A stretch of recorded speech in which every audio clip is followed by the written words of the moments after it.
మంత్రి గారు మాట్లాడిన దాంట్లో మేము అడిగిన ఇక్కడ జరుగుతున్న చర్చ ఏంటి? వారు వచ్చి వాళ్ళ తల్లిగారిని మాట్లాడిన మాటల్ని ఎవరు కూడా సభ్యసమాజం ఎవరు కూడా అంగీకరించరు. దాన్ని సమర్థించే సమస్య లేదు. ఇప్పుడే కాదు ఆ రోజు కూడా చెప్పాం, మళ్ళీ చెప్తున్నాం. ఏ తల్లిదైనా సరే ఎవరు నిందించినా దాన్ని సమర్థించే సమస్య లేదు, ఆమోదించే సమస్య లేదు. అంత గీతలు మనుషులు కాదు మేము. కానీ 15 సార్లు ఆ మాటలు చెప్పుకొని అనవసరంగా ఆ తల్లిని కించపరచడం భావ్యం కాదని నేను సభాముఖం చెప్తాను. 10 సార్లు చెప్తున్నాను. దయచేసి దీని ఇంతటితో విరమించుకోండి. ఆ మాటలను వచ్చి మీరు 10 సార్లు తీసుకొచ్చి దాన్ని రాజకీయాల కోసం ఆలోచించి డిస్కస్ చేయడం అనేది సమంజసం కాదు. మీ ద్వారా నేను నమస్కరిస్తాను. తప్పది. వినండి ఎవరు లేరు అధ్యక్ష. ఒక కొడుకు ఆవేదన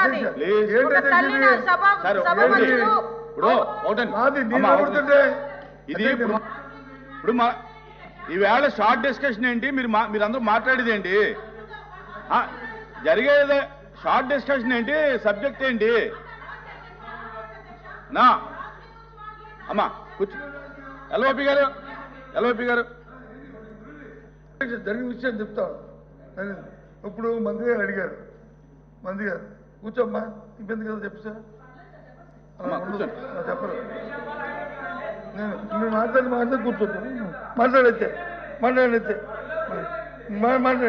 మీరు మాట్లాడితే కూర్చోండి. ఇప్పుడు ఏదైతే ఎల్ఓపి గారు అన్నారో ఆ మాట విత్డ్రా చేసుకోవాలి. ఒక తల్లిని నిండు సభల్లో అవమానిస్తే కొడుకు ఆవేదన అలాగే ఉంటది. ఆ తల్లి బాధ ఎలా ఉంటుందో మేము కూడా చూసాము, మేము కూడా పోరాటాలు చేసాము. అలాంటి విషయాన్ని రాజకీయంగా వాడుకుంటున్నారు అన్న పదాన్ని ఏదైతే ఉపయోగించారో ఎల్ఓపి గారు, దాన్ని ఈ రోజు మహిళలను అవమానించినట్టే. దయచేసి దాన్ని విత్డ్రా చేసుకోమని చెప్పండి. ఏ తల్లి మేము ఒకటే సార్ అధ్యక్ష, మేము ఒకటి చెప్తున్నాం. వాళ్ళ నాయకుడు మళ్ళీ రాజకీయం గురించో ఆస్తుల గురించో తల్లిని చెల్లిని వాడుకునే పరిస్థితులు లేవు, పద్ధతులు లేవు మా దగ్గర. బయటికి గెంటే పరిస్థితులు లేదు.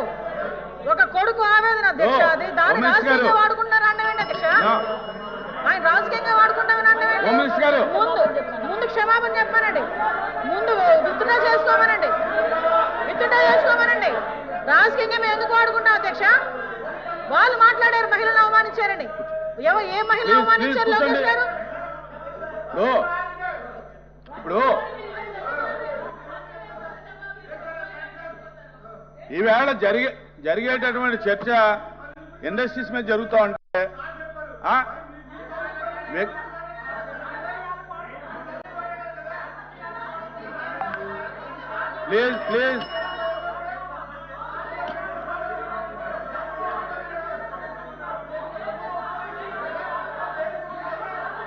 ప్లీజ్ కూర్చోండి. మంత్రి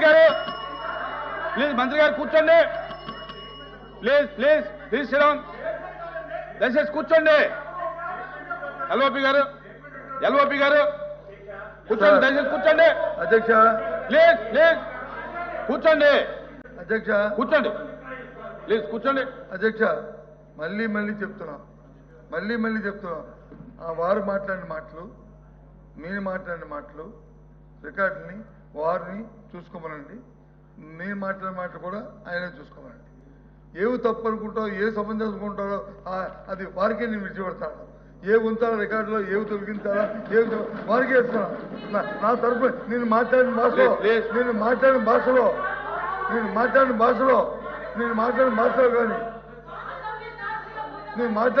కానీ నేను ఎవరైనా ఆపాదిస్తే నేను తప్పకుండా దాన్ని ఇంట్లో తీసుకున్నాను. నాకే అభ్యంతరం లేదు. నాకు అభ్యంతరం లేదు. కానీ మీరు ఎంతసేపు మాట్లాడినా ఎవరు కూడా ఏ సభ్యుడు కూడా ఎక్కువ మనకంటే మీ ఎందుకు తెలుసుకుందాం, ఏం మాట్లాడతారా, ఏం చేస్తారా, ఏం మాట్లాడతారా అని ఉన్నాము. ఎక్కడ మరి మా సభ్యులు మాట్లాడుతున్నప్పుడు మరి అవకాశం ఇవ్వాలి కదా శిక్ష. మాట్లాడదు ఆయన అయిపోయిన తర్వాత మాట్లాడదు. కూర్చోండి. మేము అడుగుతుంది చెప్పదలుచుకుని మాట్లాడినప్పుడు వచ్చి మాట తోడలేదు. దయచేసి ఆ మాట వచ్చి విత్డ్రా చేసుకోండి. అది ఏమన్నది ఏదో అన్నారు. దయచేసి ఆ మాట విత్డ్రా చేసుకున్నాను అని అడిగాం. అందుకని ఏమన్నావు? అదేండి ఆ మాట అంటే మీకు దాన్నే చెప్పాను. ఏం కొత్త మాట చెప్పానా? నేనే కొత్త మాట మాట్లాడానా? నాకు ఒక ఇంగిజ్ఞానం ఉంది, నాకు ఒక పరిజ్ఞానం ఉంది. దయచేసి ఎవరితో మాట్లాడే ఒక తత్వం నా మనసు నాకు ఉంది. అంతేగాని అంత దీనిగా దిగజారి మాట్లాడే తత్వం నాకు కాదు అని నేను అనుకుంటాను. మేబీ మీ అభిప్రాయం నా మీద తప్పుడొచ్చు, మీ అభిప్రాయం నా మీద తప్పుడొచ్చు. నేను దాంట్లో వెళ్ళను.